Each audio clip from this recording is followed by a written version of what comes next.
Hello, everyone. Ah, sorry, I had to do that. This is a little bit of a celebration. I thought it was a grab for views. Huh? I thought it was a grab for views. It's that too, but it can also be a celebration. All right, so this. Oh yes. No, John. This Yes? is celebration. Smirnoff sours, green apple vodka. That's celebration. Okay, yeah, I'm gonna have to find myself some of that, and also cancel all my plans for the next day. Just wait till after the podcast, John. Okay, and all right. Anyway, yes, welcome to the Nerd-Vana podcast for the month of December, the final podcast for the year, and this is a special treat, as Ian has said. This is pretty much a grab bag for views, mostly because of timing, but also a little bit of a celebration. This is, let's see, we're literally recording this the day before the new Spider-Man movie is going to be released in theaters.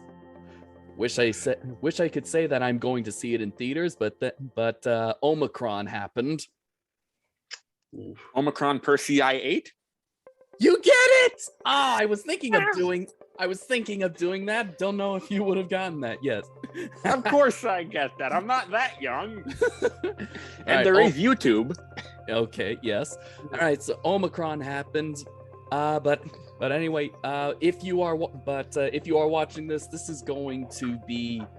you're watching this on December 28th, and that is because that is the great Stan Lee's birthday. And we would have been 99 this year. It's been 3 years, and it still hurts to know that you're gone. Yeah, Stan, you was the man. Oh God, yes. Excelsior! Excelsior! Excelsior. All right. So Anyway, John, what movie did you want to do on Stan Lee's birthday? we are going to be doing actually another superhero sequel. Honestly, actually one of the best ones that ties into this new Spider-Man movie, and it is Spider-Man 2. And of course, if you have seen, featuring with Tobey Maguire, Kirsten Dunst, James Franco, and Alfred Molina, who actually became a fan favorite on our respected channels, Ian. Since he was the voice of Vigo in the Dragon series. Me and Becca never actually got to the second season of Dragon. No, you haven't. No, she didn't really want to do it anymore, so I've been looking at other projects as well. Oh. But before John suggested Spider-Man 2, I wanted to do Night at the Museum. Because it had Robin Williams. I mean, we can still do it. January. I mean, No, we got plans to torture me next month. Oh yeah. That's right. You guys are actually gonna tune in next month. You're gonna see me rage out. Yeah, that one. Rage out to what? This is the clue. I got to beat John. Oh, okay. It's a good one. Like, I would have thought you wanted to see him rage out to this. That's Ash versus the Evil Dead. Yes. And No. here's that thing. Who's that behind it? The Deadite. Oh, the Deadite. Okay. All right. So anyway, actually, all right. Another moment before we get to start. Just wanted to say that hope everyone had a Merry Christmas, Happy Hanukkah, a kick-ass Kwanzaa, and a rockin' Ramadan. And for all you pagans, Ian included, Happy Winter Solstice. Thank you. And just hope. You guys gotta come out to pagan celebration for Yule. It's banging. It's awesome. Oh, it's a giant bonfire. Giant bonfire, a lot of food. Anyway, just hope you all had a safe holidays. And also, hopefully, we have a happy new year in 2022. Don't believe any of the hype. Get vaccinated. Otherwise, Please. we're And never get your boosters. And get your boosters. Otherwise, we're never going to get out of this. We're almost on year 3 now. All right. Anyway, so I hate humans. Yeah. Yes. Kind of makes me wish that the meteor got here earlier. Anyway, when is that supposed to be here? I don't know. Anyway, gentlemen, now let's get down to the nitty-gritty. This is Spider-Man 2, released in 2004, and pretty much blew the first movie out of the water. It was one of the, in terms of scope and everything, it was one of those rare sequels at the time that was better than the first movie. Yes. One of the things that really helped pave the way was better CGI. It was better CGI. It was less PS1 looking, but still video game looking. It was more clean. No, it was, obviously the jumping scenes hadn't aged well in the first one. Yeah, a lot of things haven't aged well, and when you're a filmmaker and also you have massive OCD, that imperfection is grating on the brain. But part of what makes Spider-Man 2 so great is,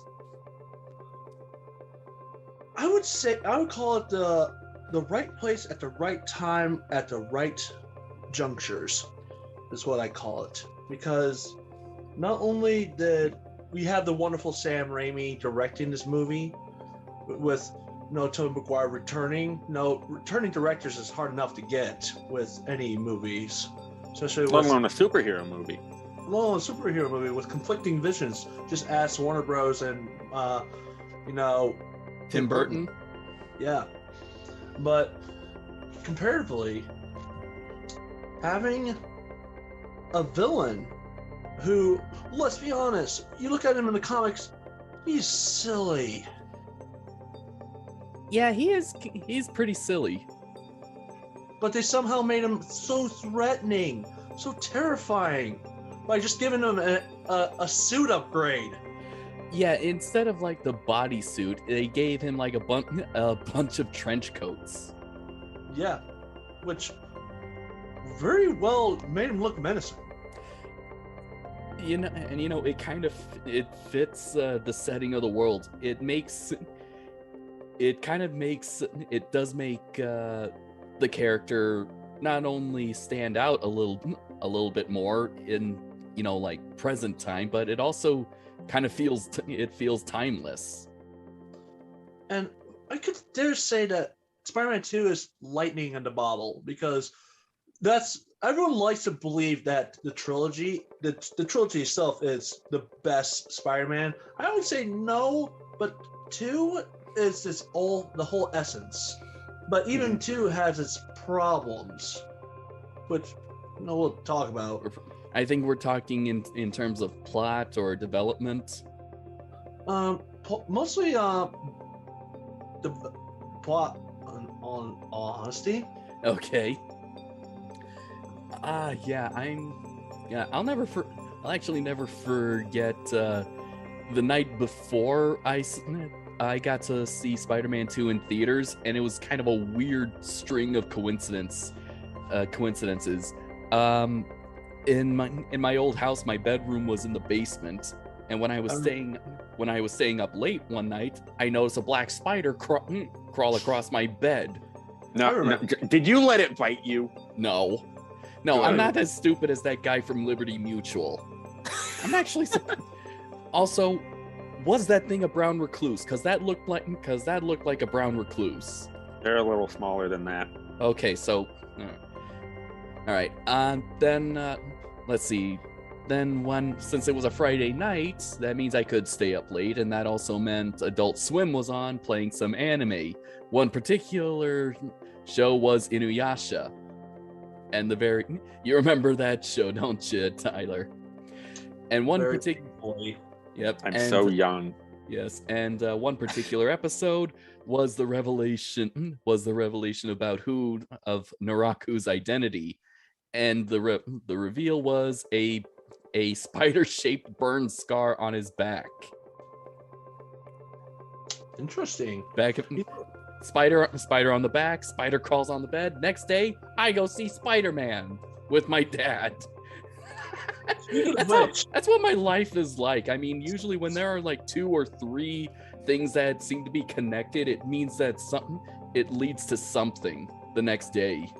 Speaking of which, my dad took me to this movie, and I would say, he told me, like, son, this is gonna be the movie. This is the movie that's gonna show you that why Spider-Man is amazing, my son. Did he actually say my son? Yes. Oh my god. So he actually decided to act like an old mentor to you. Yes. Part of me wishes he said boy. Boy. Then I could make a God of War reference. I know. But he wasn't that kind of guy. My dad collected the comics. As you've said before in our first Spider-Man review. Mm-hmm. And I don't know if everyone needs a time flash on this, but a friend stole them. I remember this. Are you sure you're not just taking mine? Because that's the same. Because that's almost similar to the one I said about my dad's collection of the comics. Was it his friend? Well, his friend borrowed them, and then his mom threw them away. At least that's what his. No. At least His that's friend what. sold them. Oh boy. His friend sold them for beer money. What? Yeah. Sold it for a beer money? I could have got. If I sold the money, I could have gotten a house. I know, right? But it wasn't worth that much at the time. That's the problem. It's worth a lot now. Mm-hmm. All right, Ian, how about your memories? Oh, my memories. I don't know when I first saw this movie. It might have been. I knew it came out. I just never really remember seeing it until, I don't know, maybe just 10 years ago. It was,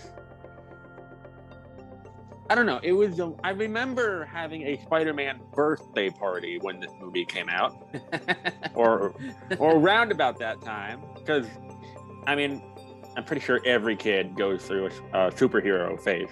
Oh, yeah. Some of us never grow out. But I remember having that Spider-Man party. I don't remember seeing the movie until much later. Maybe, shit, it was after Spider-Man 3 came out. So, but we'll talk about that later. We'll talk about that later. All right, so were there any improvements in the second movie? Were there any improvements that this had over the first movie? Aside from the CGI. Aside from the CGI, yeah. Oh God, yes. We're talking about absolutely. Fluidity of the fight choreography. You mean? Did you say the fluidity? The fluidity of the fight choreography. You know when Doc Ock is dismantling that cat and throwing him like a baseball? Oh yeah. Mm-hmm. I definitely like to say the stunts were definitely more ambitious. They were definitely. Oh, absolutely. They definitely took it to the next level. Oh yeah, and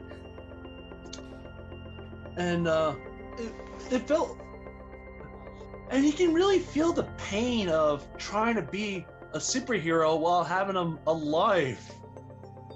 Yeah. Mm-hmm. I mean, that's not something everybody really thinks about. No. And That's an important facet of this movie. Yeah, it's Like, yeah, I you know. can't pay rent with being a superhero. No one's paying you to do this. Yeah, jeez. Not to mention in New York City. I can't imagine rent's cheap there. Oh no. Mm.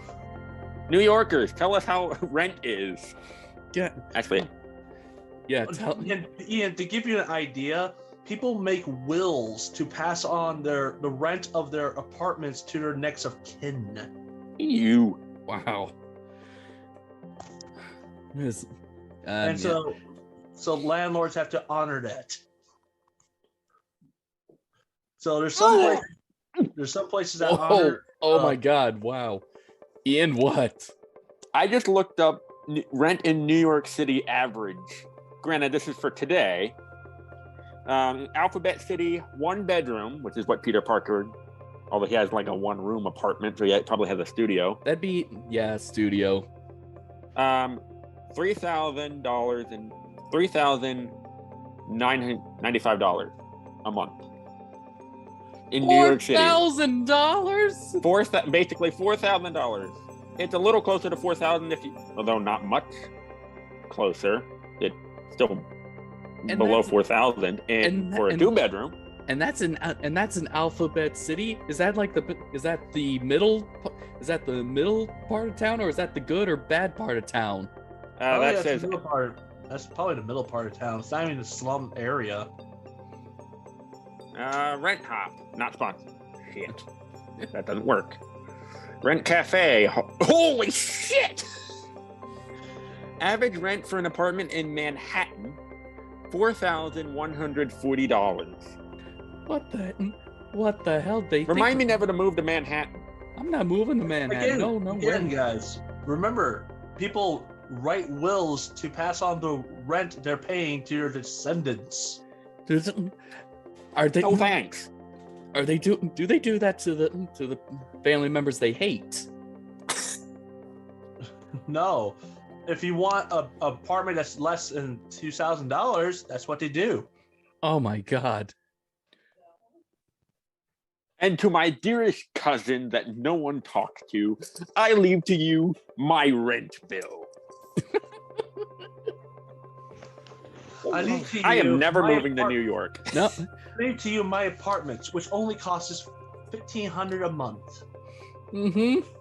Compared to that, that's not that bad. Exactly. Yes. Oh my God. Woo-wee. But okay. Now we know why Peter Parker was struggling. Yes, and this is just 2021. This is pandemic rent. And this is pandemic era rent. We're talking 2000. We're talking 2004. Inflation rising because of a war rent. Oh wait, shit, that's on that phone. Never mind. I had an inflation calculator on this. Oh well. Okay. I'm too lazy to look it up now. But no, so other things that made this thing good was the plot motives of the villain, which the villain is pretty sympathetic. Honestly, he is. Tragic, which made him you could argue Likeable. I had no sympathy for Harry's dad. I had none for Norman because even though it was Willem Dafoe, I mean, he inflicted it upon himself. He did, yeah. But so did Doc Ock. The difference was one was a super soldier accident. The problem was one was a super soldier serum. Okay. That wasn't stable. Ish. So it was a super soldier ish. We haven't crossed that threshold yet. But this one was not meant to be used for soldiers or wars. Yeah, it was a tool. It was meant to provide cheap renewable electrical energy. So it makes it more tragic that he was trying to help people, and it literally blew up in his face. And slit his wife's throat. Yeah, but let's not forget that Sam Raimi was, in first and foremost, a horror director. He was Oh, not just any kind of horror director, over the top horror director, the kind of horror that that Peter Jackson used to make, that is borderline scary but funny. Funny. Yeah, I remember seeing that. Just that the scene. hospital. This hospital scene is The just nurse, proof the nurse enough. going like, I love it. That hospital scene is my favorite scene in this whole movie. it's over the top. It's ridiculous. It's over the. But it's awesome and terrifying at the same time. I think the one that's actually the one legitimate scary part in the whole scene when I rewatched this recently is the nurse who's screaming and being dragged back by the tentacle and the fingernails. It's just scraping. She is so scared. She is literally grasping the floor to try to get an anchor, and the tentacle's strong enough. We're getting fingernail marks. That's scary. Also, let's comment on the tentacles, because let's be honest, Ooh, tentacles I in want the comics looked ridiculous. Not only What did they look like in the comics? it looked like It looked like a hose with a rubber ball kind of attachment. you remember Bender's hand? Yes. It That. looked like that.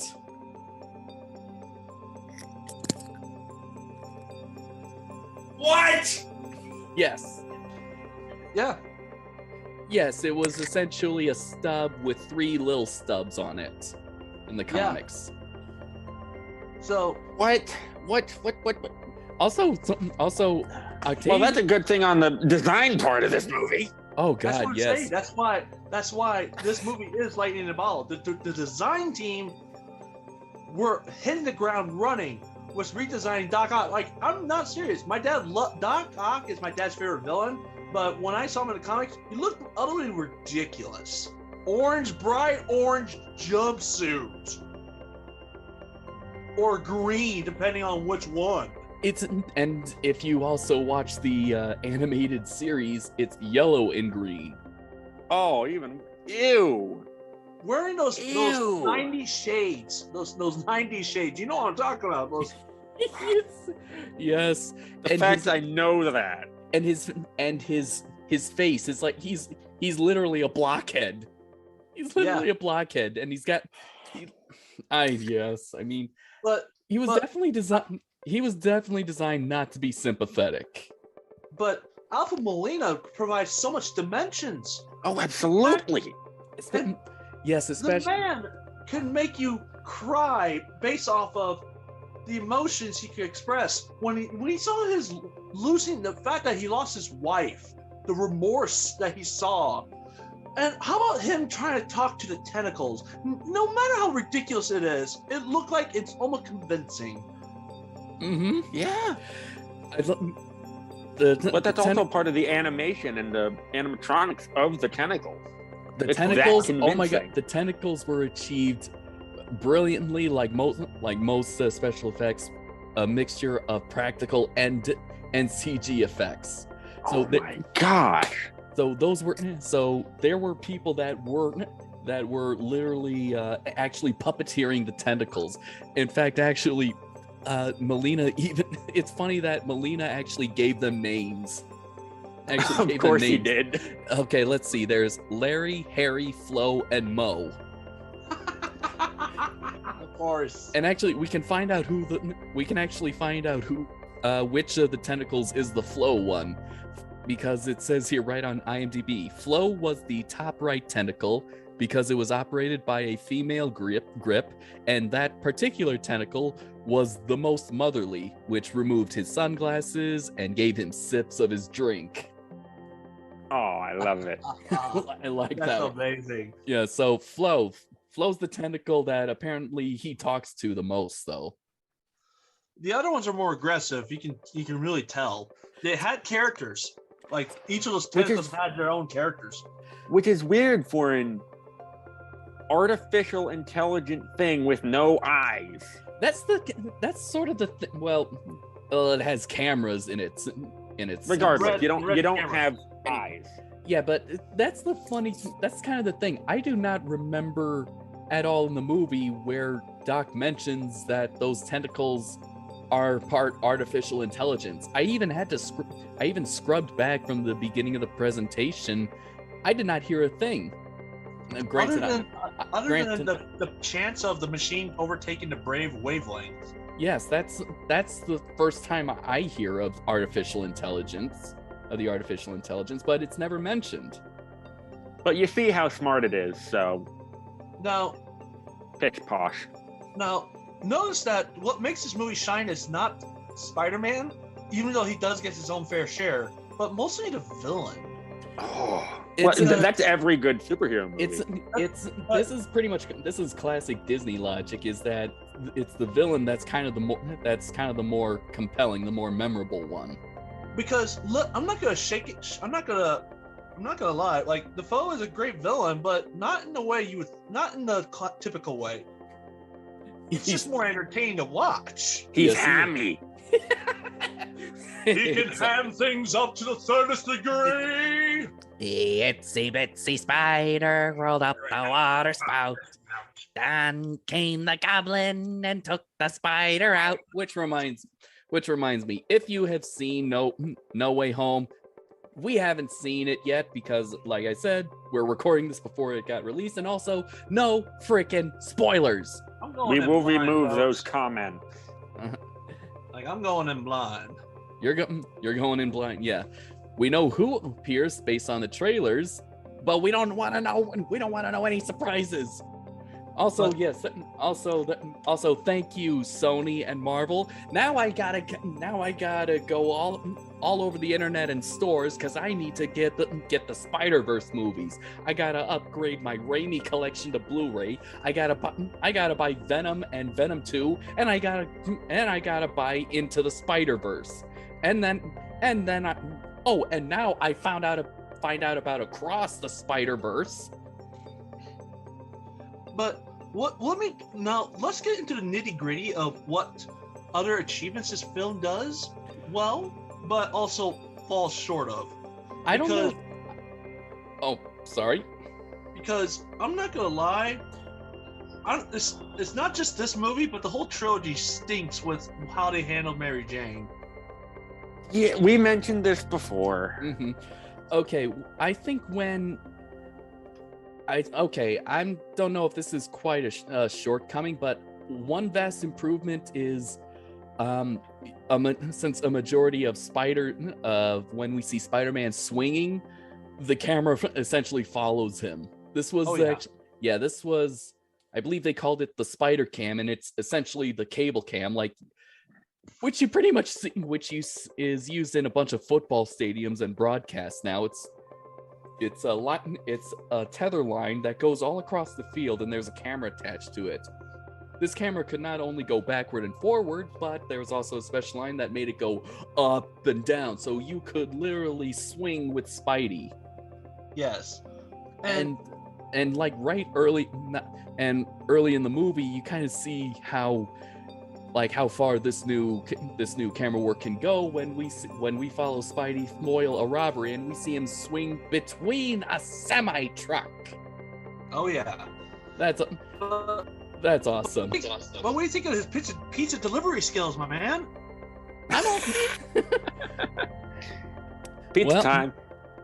I mean, that poor New Yorker got robbed of his free pizza. The one that was it's on his porch. He's like, and it was a deep dish. Who was it? Deep dish. Who was that?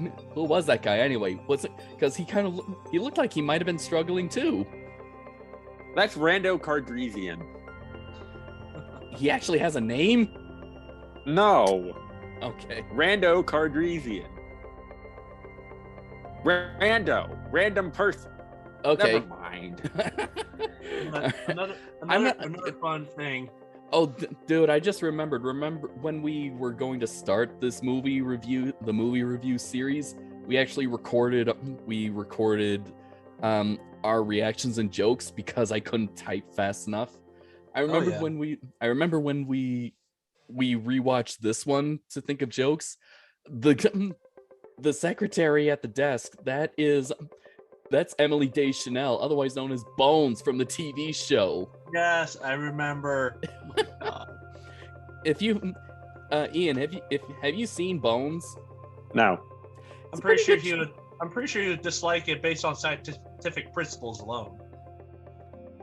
Speaking of, I gotta go off on this for a second. Uh-oh. I understand I honestly, I empathize with Dr. Octavius's efforts to gain funding for his project. I empathize that because science is not normally a profitable endeavor. No. Not really. So, unfortunately, in this day and age, that's not exactly overly realistic because there's this thing called crowdfunding. But there was no such thing as crowdfunding back then. No, I know. That's why I said this day and age. Make a GoFundMe. I mean, but what do you think? Every person that helps out gets free power. What do you? That's a good one. Yeah. I support that. What do you think of the tentacles? Oh my god, I'm actually referring to the tentacles as actual living beings. Let's do it. The tentacles logic of why he should continue his research. And why not? And he goes, the real crime would be to not finish what we started. And I was like, no, there are worse crimes than that. Well, no, because I understand where they're coming from. Because a worse crime could be, and a lot of artists and scientists, is to leave a project half done. John, if you were making a movie, look at Paprika. Remember that scene with the detective? Uh-oh. You don't even have to use that as a metaphor. I know of another artist that had to stop a project that he was so passionate about because no one could understand it. Yes. Okay, fine. I get that. Now, I do wonder. One of the things that kind of irritated me was,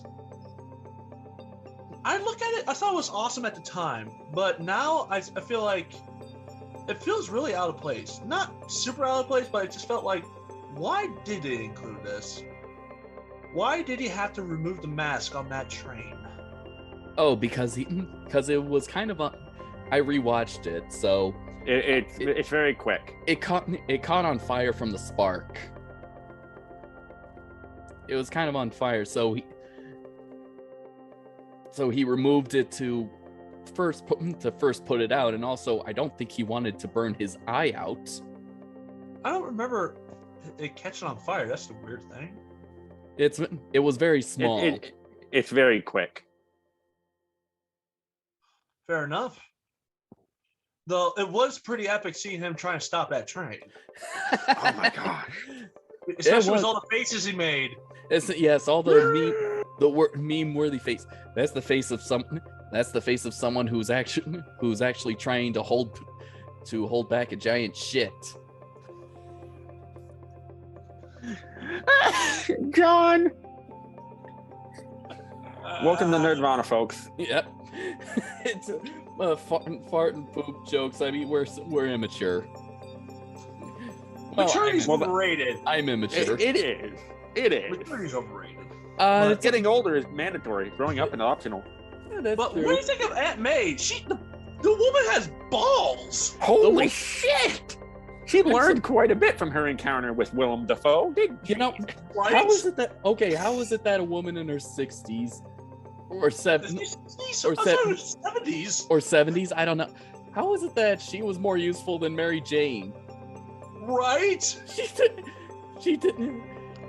took out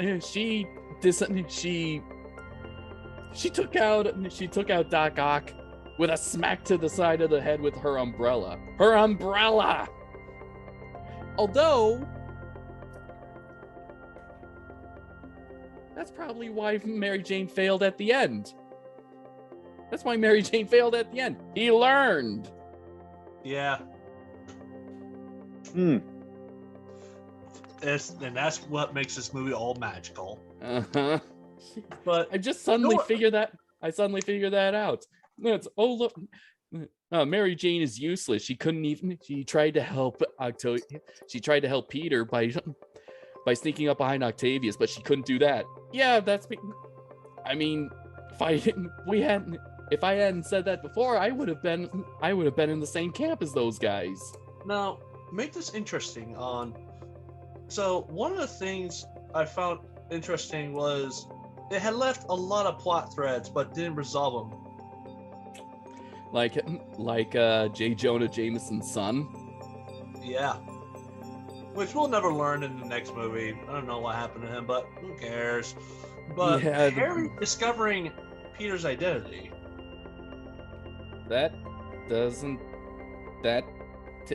Isn't that kind of brought up in the third movie though?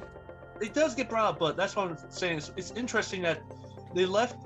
This is more like a continuation of. John, let me put it this way: before this, most superhero sequels they didn't leave it for the next movie. Oh yeah, that's Batman right. and Joker didn't. No, what happened in Batman? There was no thread to continue in Batman Returns. What happened in Batman Returns was not going to be done in Batman Forever. Oh yeah. This was kind of a rare deal. Yeah. You gotta go see the sequel. Yeah. I guess you could say could we call that sequel bait? Yes, it is sequel baiting. I guess Sony was actually pretty confident in that in Raimi's directing.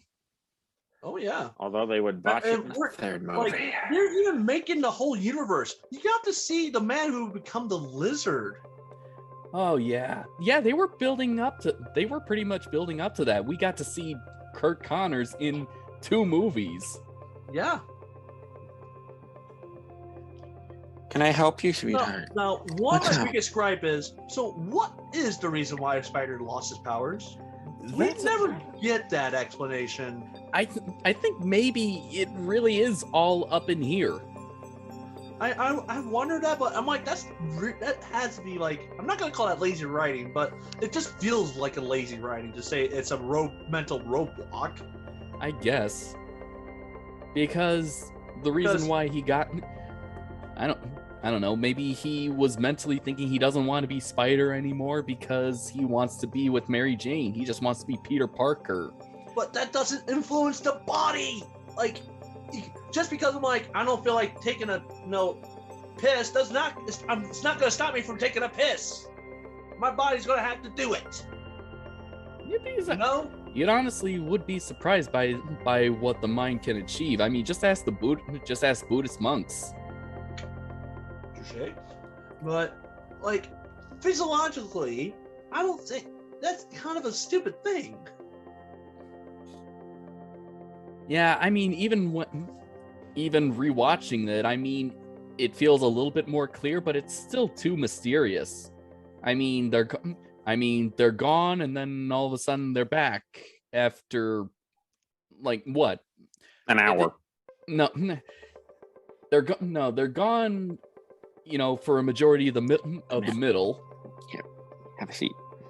Gone for a majority of the middle, after that little falling out with Mary Jane at the party, and then meeting with Mary Jane at the cafe, they're back. Why? Why was it? Because is Mary Jane his kryptonite or something? I had to wonder. His kryptonite and his son? That said, it left the most memorable part of the movie. Jane Jonah Jameson be remorseful that Spider-Man gave up. And then immediately return. And then he's like, I should have never written these papers about him like that. I will miss him. Spider-Man was a hero. I should have seen that. He was a thief. He stole my suit. He stole my suit. Oh, did you really steal something that didn't really belong to you? This is what I love. J.K. Simmons, he is the Jonah. I know. There's no replacing him on this. Well, come here. Come on. Which is why I'm glad that he made a cameo appearance at the end of Far From Home. Right? Albeit kind of, it looks a little bit like Alex Jones, and I'd rather not want to be reminded of reality. But hey, you take what you can get. Mm-hmm. Yeah. and of course honestly, just hearing him talk so fast, and just being able to summon someone pretty quick, and then just immediately dismiss them just as quickly, and it's just so funny. Yeah, and then there's the meme of when Parker asks if Jonah could pay him in advance. That is top tier meme material. I know. You serious? You serious? What do you do? I don't pay you to stand around. Planetarium, 8:00. There's the door. But no, okay. Actually, that did kind of remind me of something. I think there were some shortfalls kind of in the editing. And as soon as I kind of figure out I can never figure out which direction my lens twists to open it after a while. Righty tighty, lefty loosey. Well, right now it's tight when it's turning left. Tyler, I don't think you figured out you superglued it yet. What did you do to my lens? Nothing. This is a vintage lens, man. It doesn't look vintage anymore. Yeah. All right. But no. Tyler's the real supervillain. He's still working on it. No, one of the things. It was righty Lucy. One of the other things about this movie, the soundtrack is just still stunning. Danny Elfman's magic.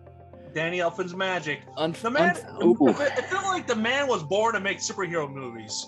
Unfortunately, I found out that apparently he had a falling out with the director.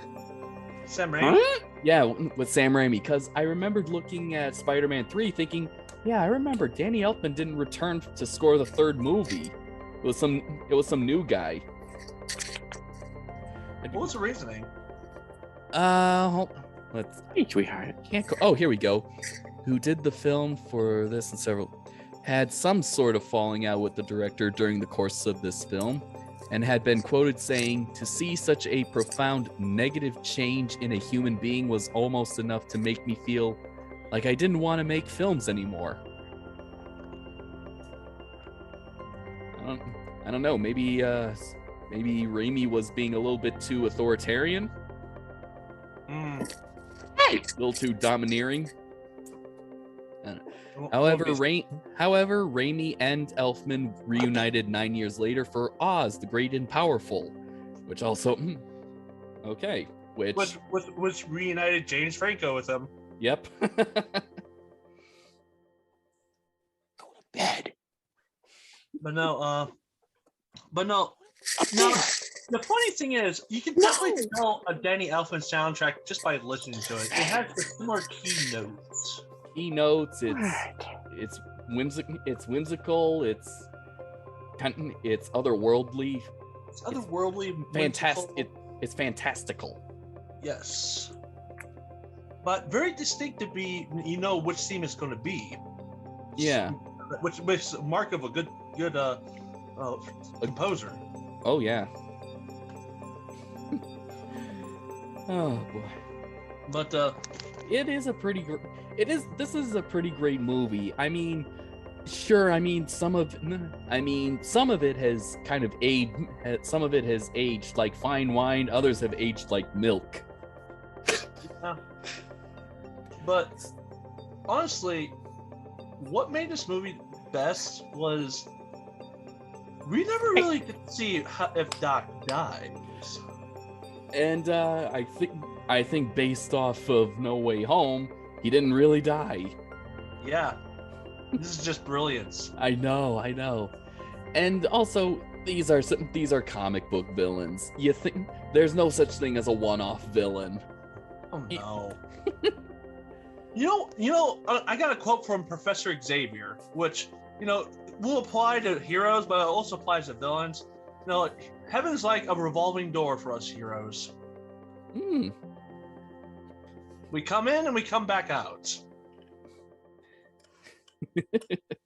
That is a pretty good quote. That is pretty good. It is really good. It really depicts how you can't really kill off a hero, not very easily. It has to be done well. Yes, that has to be done. Yeah, very well. I mean, there's no way that Norman Osborn would come back as the Green Goblin. Oh yeah. No, absolutely no way. But, no, for all the things that this film does right, I feel like it was just... There are some flaws. Yes. As is with just about every movie. I think the only flaws that for me, as from a filmmaking standpoint, are I've noticed there are some really weird. I noticed a couple weird transitions. Yeah. After Jameson goes, there's the door, and we get this like. It's almost like, is this a dream? This is the dream sequence transition. Looks like I'm thinking like we're going. I mean, I've seen this movie 100 times, but my latest viewing, when I saw those squiggly lines, I thought, we're at the high society ball, and like, nope, we're at a dilapidated sunken warehouse on a pier. This is Doc Ock's lair. What was that transition for anyway? Not just the transitions, but during that whole, not having powers sequence with Peter, with the primary shot and the two heads off to the side that are semi-transparent, I think, and some of the camera work is just weird. Yeah. The other camera work is just after the train battle. When Ock knocks, goes through the people of New York, splits them up and then knocks Spidey off. Then camera like zooms in to the spider symbol on his chest, and then all of a sudden and then we're at Harry's place. That kind of a weird matte transition. I was like, are you just trying to do something new? I mean, it felt weird and out of place. Yeah.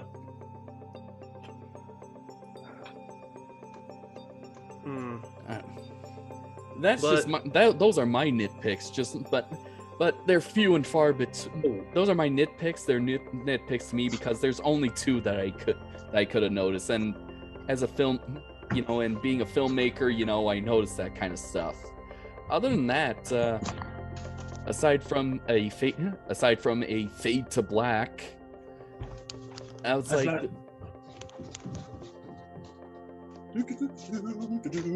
Aside from a fade to black, I mean, it was edited pretty well. Yeah. Just. Oh, did you have to charge your phone? 1%. Oh.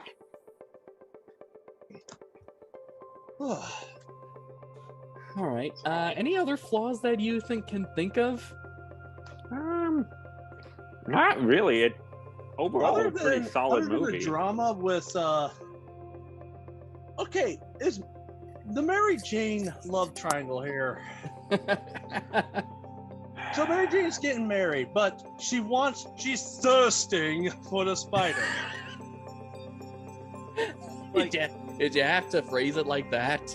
No, I love that. Keep going. How should I put it there? Because is she in love with the astronaut or not?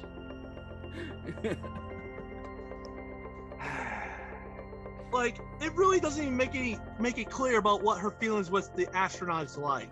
How did he meet? Were they even in love? Was it political? Was it political? I There's guess. nothing. It's just, it's happening. It's an event. And that's what it really can boil down. It's an event. Who are you again? My son, the astronaut. My son, the astronaut. I love that one. That's his personality trait. Astronaut. Uh-huh. No, astronaut is an occupation. What is he like? Not Well, a very ludicrous occupation. Not really. Unless you happen to be employed by NASA or SpaceX, I guess. doesn't he have like a NASA shirt? Yes. But no, even then, like it's not made clear. Like, was she falling out of love with him? What? Like, she was really, getting on to the Spider-Man action here because apparently she just wanted Spider-Man more than the astronaut. Yeah, I mean, that brief period where I don't know. It was just kind of funny during that brief period when Peter Parker loses his spider powers and he goes to see Mary Jane's play. I mean, Peter is just going like, "Let's want to get some chow mein," and Mary Jane just says, "I'm getting married, Peter." My thoughts were, okay, congrats. You want chow mein or not?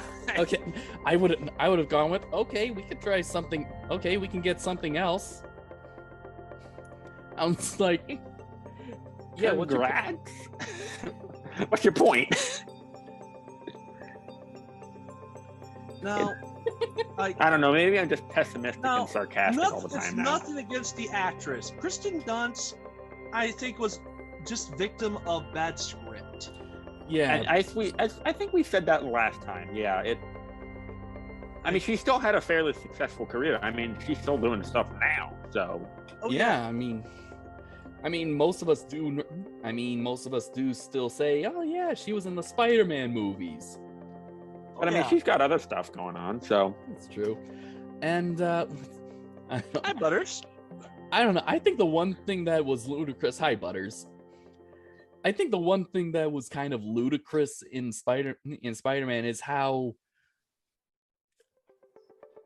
everything was just going wrong for Peter. I mean, good God, John, it's your freaking law again. Stop it. It's my law. It is. I'm sorry, but no, everything. I mean, seriously, it was like the universe was just out to make Peter miserable. Oh, hold on. Do you remember one of my favorite NPCs of this movie? The Landlord.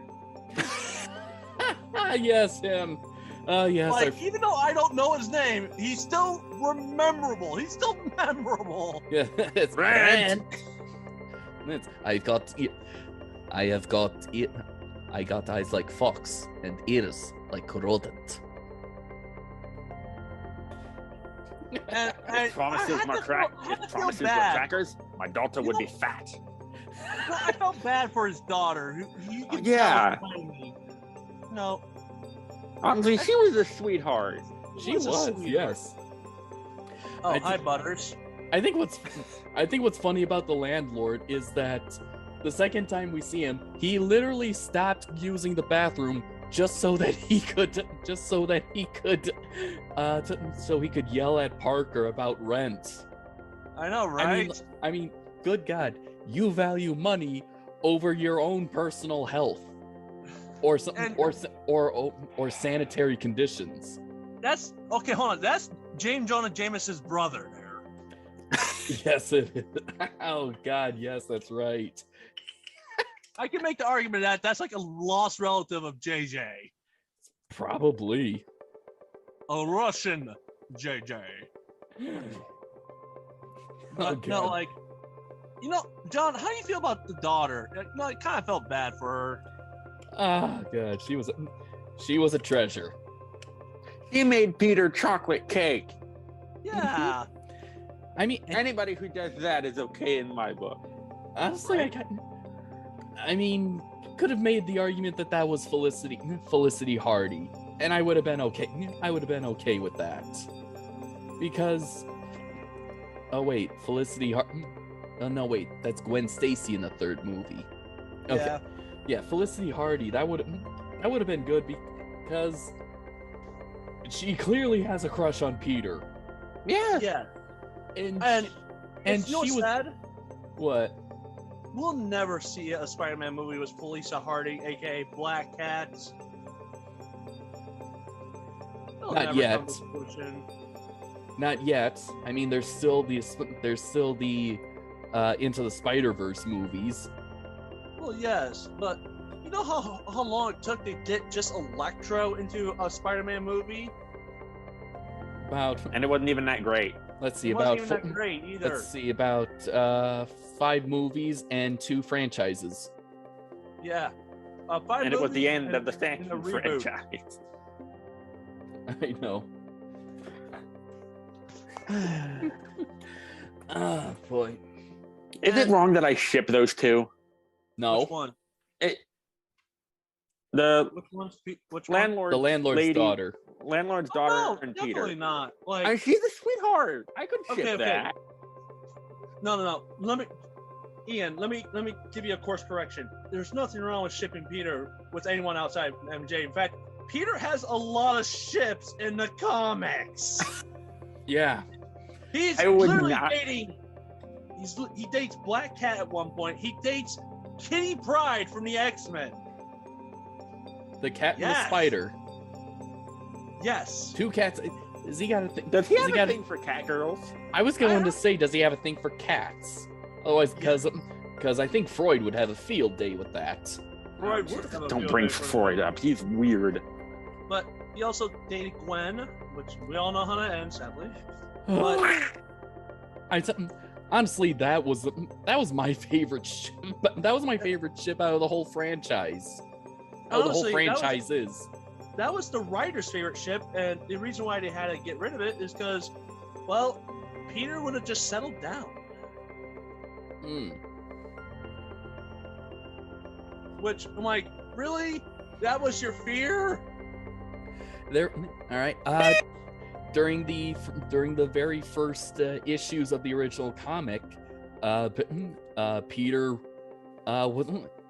dated Betty Brant. Betty Brant, of course. Betty Brant, who, if you remember, Ian, is in this universe is the secretary to Jameson. Yep. You know, the girl up front. Let's see. Spidey gets around. Yes. Peter does definitely gets around. Other You- ships include. You searching, Tyler? Because we can't see your face anymore. No, I had to turn off the camera because Cat was getting in the way. Okay. Liz Allen, Who's that? high school. Now she dated the Flash Thompson. She could do better. Pudding face.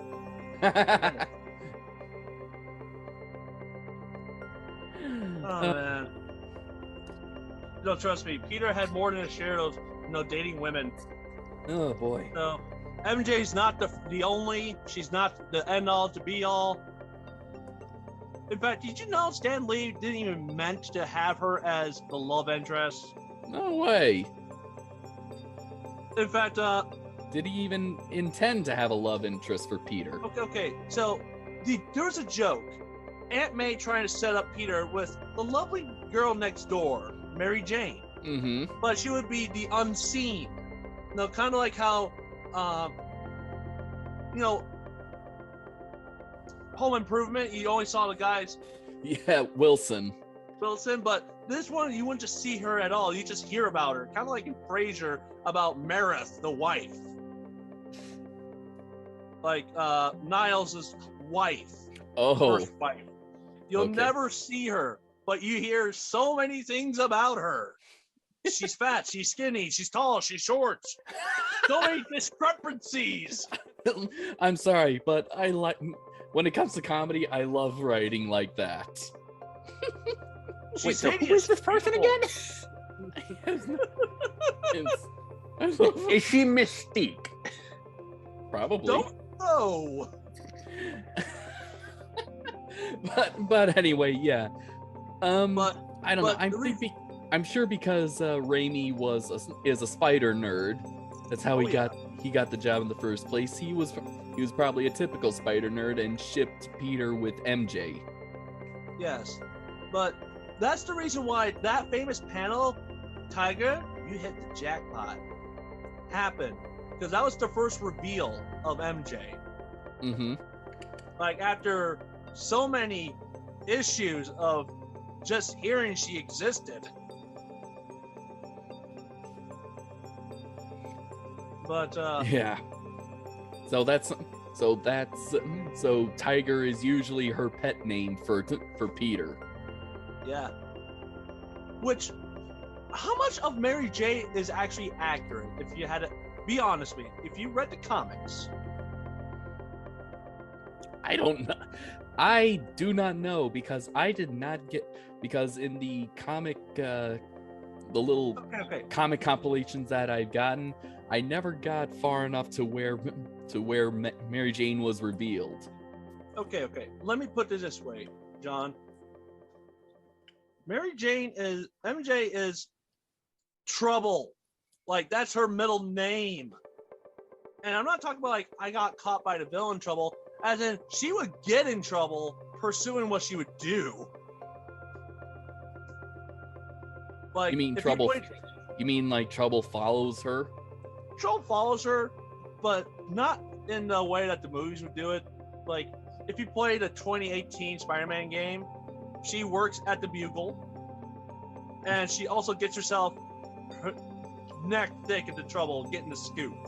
Oh, so she's like Lois Lane. Yes. Mm. She doesn't care there's danger. She will brave danger. Does this sound like that kind of MJ? No. That sounds that sounds a lot like Lois Lane. I'm sorry, but I think Marvel or Sony, whoever was in charge of making that game, must have been scraping the bottom of the barrel. No, because that's what MJ was in the comics. Why do you think she called Peter Tiger? Why do you think she was very sass? She was very, with the comebacks, wit, everything. Oh, so a New Yorker. Yes. But Christian Dunst doesn't convey that well. No. And this is your issue? That's kind of my issue with the Mary Jane character. It's not completely accurate. Okay. Well, that's pretty much any adaptation. Let's be honest here. Yeah. That's the problem with any adaptation, but let me tell you. Did you feel that Gwen Stacy was not adapted well in the Amazing movies? I don't know. Like, you got the feeling that, yeah, it's a Gwen. It's kind of hard to mistake Gwen Stacy for anyone else. Mm-hmm. But with Mary Jane, I don't get the sense it's Mary Jane. I just get the sense that it's a woman that happened to be named Mary Jane. Okay. That happens. I can't argue with that. Like I said, I didn't read all of the comics because there would have been so many to go through. Oh, gee. Start now. You'll finish by the time you're 60. Mm-hmm.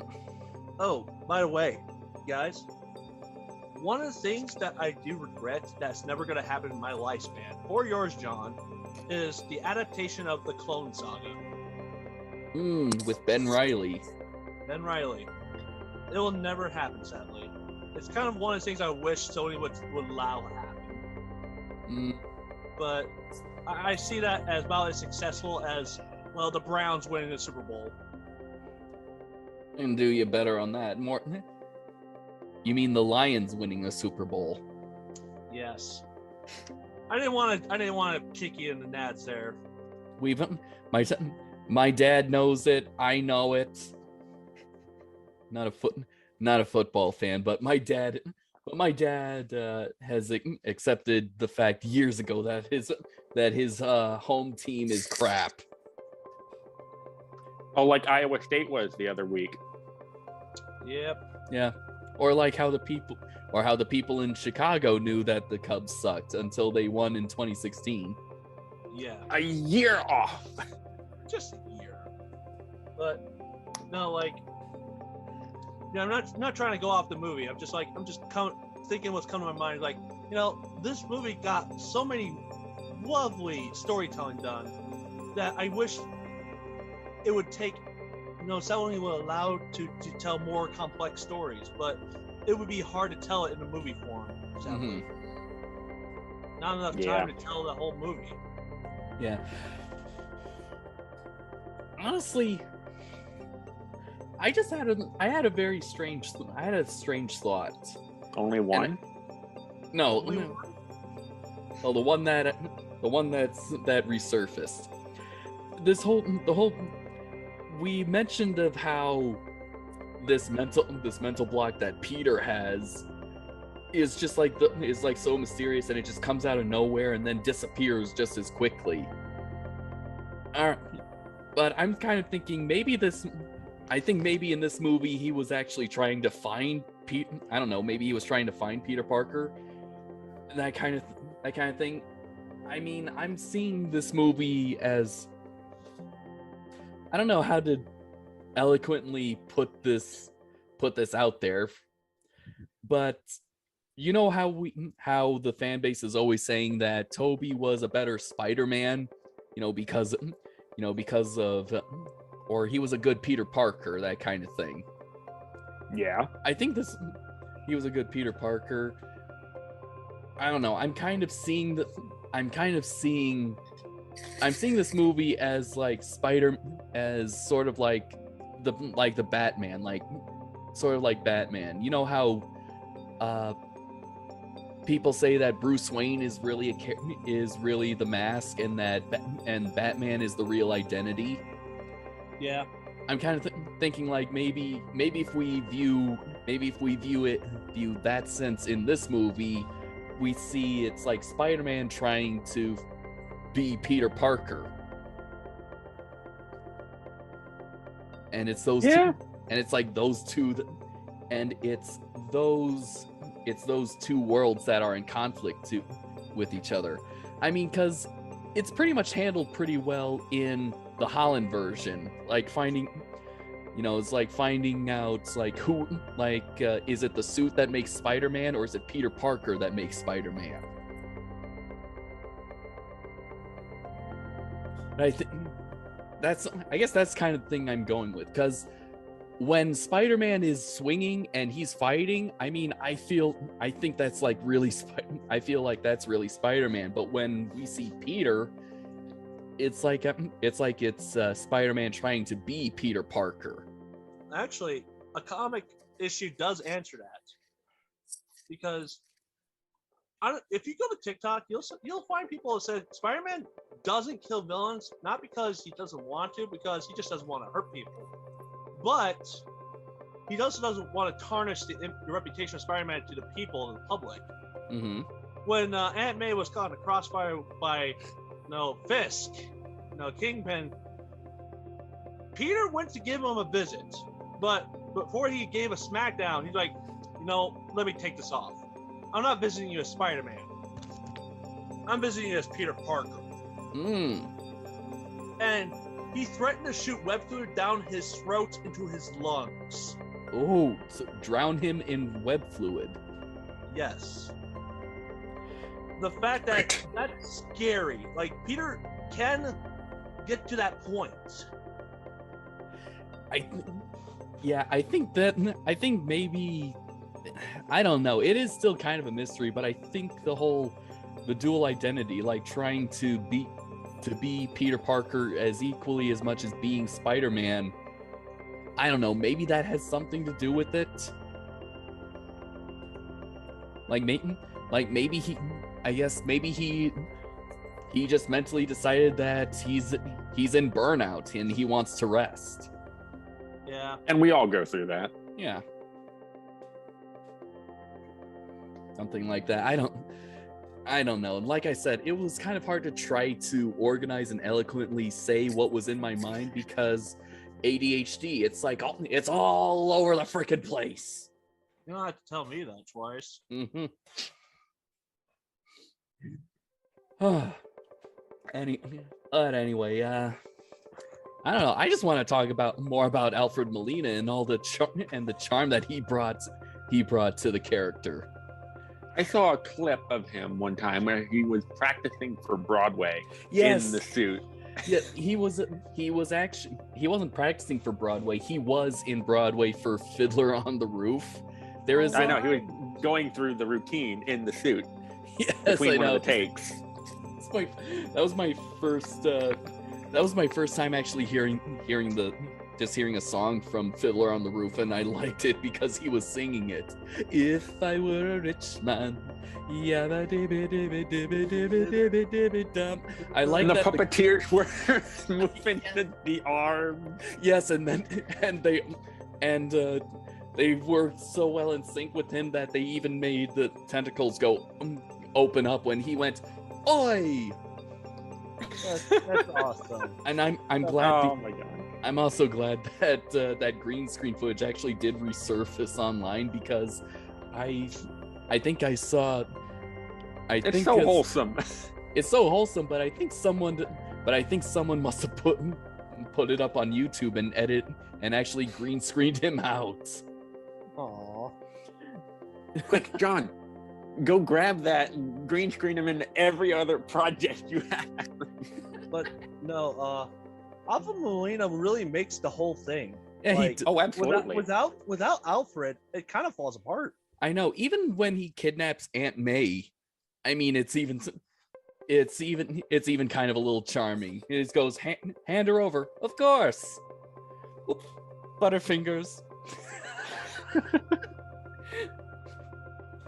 I keep watching these clips, but for some of the scenes in this movie, someone took the voice of Spider-Man / Peter Parker out and put in Jacksepticeye's voice. Oh God! Oh God! Oh, top of the morning to ya. It's so freaking funny. I love it so much. Whenever I'm feeling down and my depression is really freaking bad, I always go find those videos because it helps. I am going to find that when this is over. I will send you the link. I'll just find that because there's a whole playlist. Oh, send me a link. That actually reminded me of something that I was going to do. Yep. Yeah, you cannot minimize Zoom when you are recording this meeting. Oh, okay. I guess you're the boss. What happened? Okay. I'm going to send you a link to something. You remember during the opening credits when we're seeing that awesome art? Yes. It's actually brilliant. That's a brilliant way to kind of recap what happened in the previous movie, other than instead of doing the as some of you know. But the art, I found out that the art was actually done by Alex Ross. Ooh. And I only know of that name because he did. Oh, I got it. Yeah, there's a whole playlist there. Enjoy that. There's also Iron Mark. Iron Mark. All right, because Iron Man with Markiplier's voice. Oh God. Oh God. Hello, everybody. My name is Markiplier. That's a big sun. Hamuki. Okay. Anyway, I know. Make me start singing Mark's song about space. I don't know Mark's song about space. Oh God! Just look it up. You have to, man. I only know of Tim Curry. I only know of Tim Curry's version of space. It's called Space is Cool. Space so cool. We're not even on the movie anymore. Yes, we're talking about spice. And Mark and Jacksepticeye. Okay, I'm getting back to the artist. The artist was Alex Ross, and I only know of his work because he made artwork for Mondo for the Mondo company to make, and it was used for the Universal Monsters Steelbook case, and they are amazing. I'm sending it to you everywhere. I actually made a Pinterest board of it. It's really quite amazing. Oh, there it is. Mm-hmm. Feel free to check it out whenever you have the time. Now,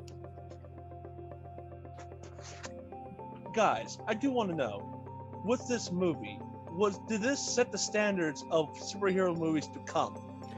For how many years? I think the first Spider-Man kind of. Well, I don't know actually. That's a pretty good question. I would have. What set the superhero movie standard?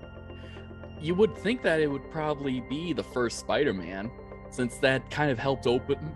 Since it helped. It pretty much helped all Marvel superheroes gave all the Marvel superheroes a chance to shine in their own movie, or in shine. An attempt. I mean, give credit where credit is due. Blade was the first one that unlocked the door. Yes. And X-Men. But then there's all the previous superhero movies that varying in quality, but it really depends. Let's not beat around the bush. Marvel movies in the early 90s were amazing. No, they were terrible. And Blade is the reason why it got better. Yeah. Marvel's first movie ended up becoming a punchline. Howard the Duck. Howard the Duck. I think Tyler forgot about that one. And I refuse to see that movie. Memory. I've heard how bad it is. I refuse to see it. I don't know. You will suffer, my dude. I'm gonna suffer next month. I don't know. I mean, writing aside, I mean, Captain Marvel. Captain Marvel feels cringy. But Howard the Duck. It's been 30 years. I'm pretty sure another King Bonehead dethroned it. Yeah, but again, we're talking about what sets standards for movies, and if anything in the MCU could top that standard, besides obviously Endgame and Infinity War. Oh God, yes. I think. All right, I'll probably say that. Yeah, when it came to action, when it came to when it did come to storytelling. Well, actually, when it came to storytelling and superheroes in general, Spider-Man did kind of set the standard, because even Fantastic Four copied and pasted Spider-Man. We're gonna talk about that. What? We're not gonna talk about that. I already talked about that in my review series. It was pretty much a checklist. Fan Four Stick.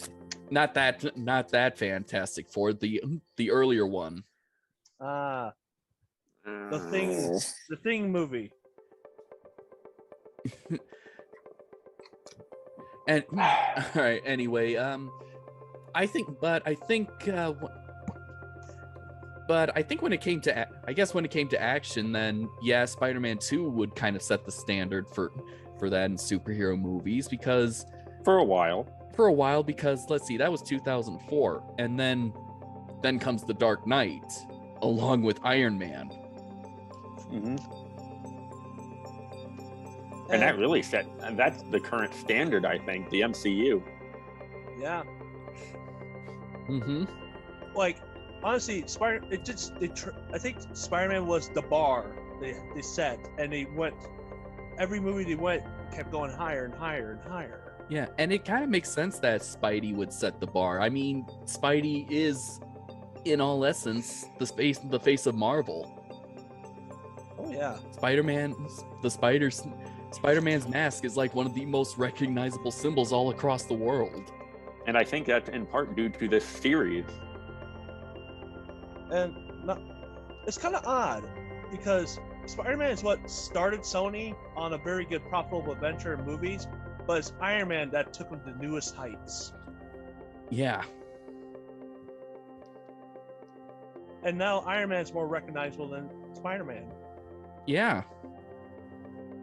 I think that might have to be a little bit not only to the Marvel Studios in general, but also the direction of Jon Favreau and Robert Downey Jr.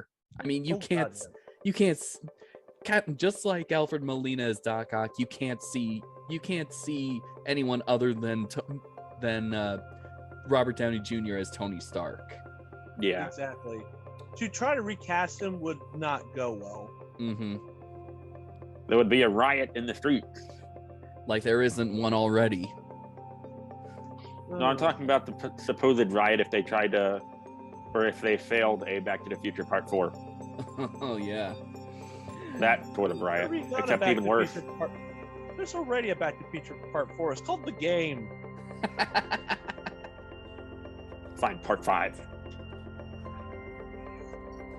Like there was a Jurassic Park Part 2, and that's called The Game. Jurassic Park. No, that's The Game. 1.5. Okay. It's 1.5. But Spider-Man 2 is... It is essentially a standard when it comes to superhero movies. It is. It's honestly one of the better sequels for a superhero movie. That'd be interesting because Tyler, remember when you had to have an argument with someone about what goes on Mount Anime Rushmore? Oh dear. God, yes. What would go on Mount Superhero Rushmore? Obviously you have to have Batman. I would put the Richard Donner Superman. Richard Donner Superman. Because that was Spider-Man. the first superhero movie. Followed by Batman, then Spider-Man, and then Iron Man. Ooh. That might upset Wait, people. which I'm Batman? Nothing against Captain America. Nothing against Cap. But we're talking about influential cinematic superheroes. Oh, okay. I'm gonna say, which Batman are you talking about? Because if it's Adam West, No, I want to say Michael Keaton. Yeah. all right, fair enough. Yeah, so it's funny. I'd have to agree with you because it's funny. You actually split it right down the middle. It's even DC and even Marvel. Yes, because they're all four are influential. There's gonna be a war in the comments. Oh, what comments? Your comments? Maybe. My comments? Not so much. Yeah, not so much. No one leaves comments on my videos. It's not like Dragons. We had tons of comments on Oh Dragons. my god, I remember that. Oh yeah. But now I think I've lost most of my lost those subscribers. They're on to bigger and better things, and I'm trying to do the same. Yeah, we're growing. Yeah, I do, but I do miss getting those comments from the fans, and hope to hear from them soon again. Honestly, Well, if they want more dragon stuff, we are planning something. I don't know about just dragons. I mean, I want to hear what they think about some of my other stuff.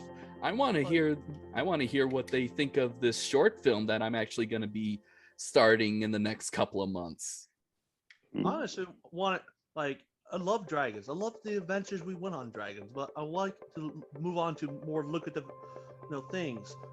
The cinematic adventures of doing short skits. Remember that skit of Godzilla? Oh Dude, God, yes, I remember that. That was funny. I honestly have more fun doing skits than just talking about dragons, because as much as I love dragons, there's only so much I can do it. Yeah.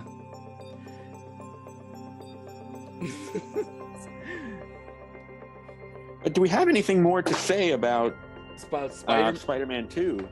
I really don't. Spider-Man 2. No, I'll give it. I'll give it a 9 out of. Hey, you stole my suit. James Jonah Jameson's out of 10. And I'd have to agree. Spider-Man 2 is definitely a great sequel.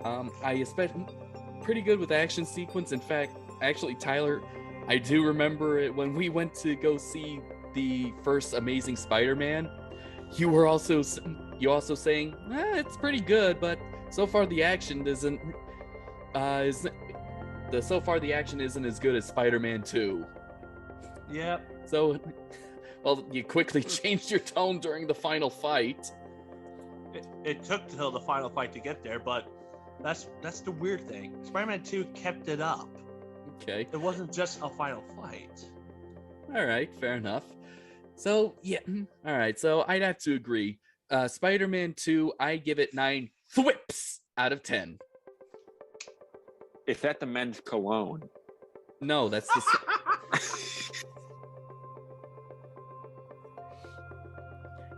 You're an asshole, you know that, Ian? That's a very And what's your point? You do this every time. Every time I give my rating, you have to. Why don't you do that to Tyler once in a while? He doesn't give me anything good. Tyler, give him something good next time. Nah. Sorry, John, you're still in crosshairs. Okay. For me, I gotta agree with both of you guys. It's a great sequel. It's a great movie. The characters are wonderful again. Alfred Molina. No better casting. Mwah. Que It is. bella. It is so good, and it's so great. I gotta say, 9 mechanical arms out of 10. Out of 9, would that make you a squid? Went with 9 Harry, Larry, Moe, and Flows. And no, John, squid have 10 arms. I know, but you got some. Yeah, but you would have 9, so, and then there'd be your head. One's in the repair shop. I'm sorry. But yeah, I mean, I guess that's it from us on Spider-Man 2. Yeah, it I'm is. dreading the You're next. The next. Ooh. All right, well, I refuse to call it its name. what were we oh, right. Oh, so you do know what we're doing. I know. No, he's what talking- you're doing, and I'm dreading it. You're dreading it. I have to watch that bloody dance. Oh, he's talking about the third Spider-Man movie. Oh, the third Spider-Man. No, we're not gonna do that yet. Okay. Oh, thank God. We're not doing that yet. No. We're gonna torture me next. With what? Jurassic World? No, we're actually gonna go. We're actually now going to venture a little bit out of our comfort zone. We're gonna go back to bad movies, but this time we're going to intentionally bad, schlocky B-movie stuff. Have you shown Ian The Room? Not that schlocky. Damn. No, we're Again. talking about. Well, it deals with Ian's field of expertise, but it's not Jurassic Park related. You know, there's a B movie called The Raptor. Uh-oh. Yes, I'm aware. No, but we're not. This doing is that. not that. It's not that. It's a recent movie, and it's called Claw. We're gonna be doing that for January. Came out this year. Mm-hmm. And you know what? You can watch it for free on Tubi. Not sponsored. It's actually. I'm not going to pay for this. I refuse to pay for it. Well, no, you can watch it for free on Tubi. I'm saying that we're not sponsored by Tubi. I know, but I'm not. This is a movie you don't pay to watch. Why I'm not going to buy it at Walmart. John, question. I'm trying to remember if this is my brain fart talking or not, but what movie did Sam Raimi direct? Because did he direct the one with an alligator? Crawl. Yeah. I don't know if he... I think out of everyone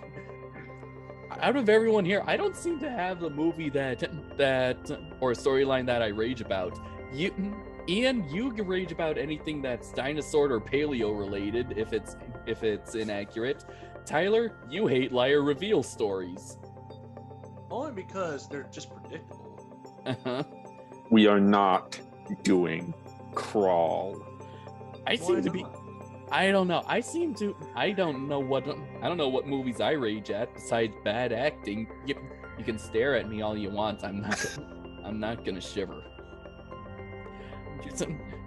Look, me, Ian, I have stared into the abyss, and when I blinked, it blinked back at me. Congrats, we are not doing Crawl. I refused. Okay. What's your reasoning to refuse to do Crawl, if I may ask? Because my job. Would Lake Placid be better? No. No, because I work with those animals. So- They're not like that. Oh, isn't Lake Placid based on a true story? I don't know and I don't care. Goodbye. Okay, so before Tune in Ian next month to see me rage out. Yes, before Ian this is a little preview of Ian blowing up. If you want to see more of that, do join us next month for Claw. Claws. No, just Claw. Just Claw. One word. Well, that'll be the sequel. One word. That'll be the sequel. There will never be a sequel. I will stop it. It's just Claw. One word. Like Madonna. But I will make a sequel called Claws. Is Santa I will involved in sabotage it? production. Is Santa involved in it? Santa gets his DNA mixed with a dinosaur. Brilliant! Really? That's called Santa Claus. Or Sandy Claus. And A Nightmare Before Christmas already did that. But he La didn't la have, la la la la but la they didn't la have, la. but that Santa Claus didn't have claws at all. I don't care. Regardless, no Tyler, no John. Viewers tune in next week to see me rage out. Okay. All right. Well, see you next time. See you next time.